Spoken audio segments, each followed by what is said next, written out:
Malgré un véritable temps de chien, les footballeurs du SCO affichaient un moral au beau fixe lundi matin pour la reprise de l'entraînement. En même temps, quand on vient de battre Clermont 4-2 au terme d'une rencontre exceptionnelle, le contraire aurait été étonnant. Et comme il s'est passé des tas de choses dans cette rencontre, on prend tout de suite la direction du stade Jean-Bouin pour un large résumé de cette opposition qui a tenu toutes ses promesses. Le premier fait marquant de cette rencontre, c'est l'émotion des joueurs des deux formations lors de l'hommage rendu à Clément Pinault, décédé des suites d'un arrêt cardiaque il y a un peu plus de 2 semaines. Une émotion de courte durée puisque sur leur première occasion, les Clermontois créent la sensation en ouvrant le score devant un public médusé. Heureusement pour le SCO, ce but est refusé car entaché d'une position de hors-jeu. Il n'en fallait pas tant pour mettre les Angevins dans le sens de la marche.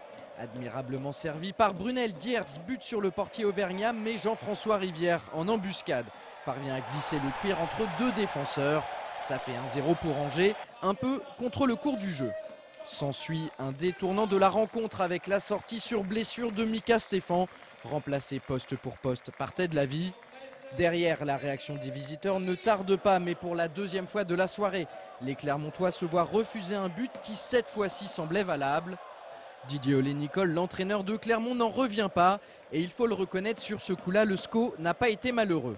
Par contre, la malchance, elle, continue de s'abattre sur les Auvergnats qui vont perdre leur capitaine Franck Chaussidière suite à ce choc avec Ted Lavie.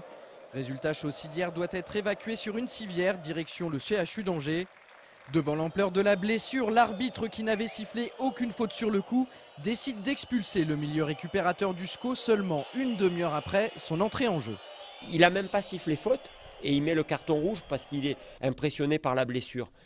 Ok, si la blessure est suite à un geste dangereux du joueur qui l'a provoqué.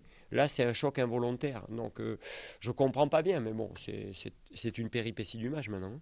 En cas de défaite de son équipe, l'analyse de Jean-Louis Garcia aurait certainement été différente. En tout cas, à la pause, Angers mène 1-0, mais devra jouer toute la deuxième période en infériorité numérique. Et contre toute attente, le SCO va réussir à doubler la mise en milieu de seconde période. Bien lancé par Vinicius, Aloé Folou ajuste parfaitement Revel pour son 8e but de la saison en championnat.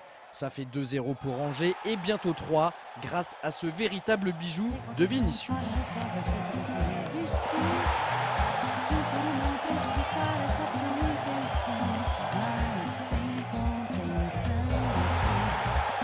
Je pense que ça but, c'est le mieux, très beau, et continuer le travail. Ce 3e but, les hommes de Jean-Louis Garcia en avaient bien besoin puisque les Clermontois vont marquer 2 buts coup sur coup entre la 85e et la 87e minute. Mais comme les Angevins sont dotés d'un état d'esprit hors norme, ils vont trouver les ressources nécessaires pour aller inscrire le but libérateur, celui synonyme de victoire. Au final, le SCO l'emporte donc 4-2 au terme d'un match palpitant. Ce succès, les Angevins sont allés le chercher avec les tripes et grâce à lui, ils conservent leur 2e place au classement de Ligue 2 à 3 points de Lens.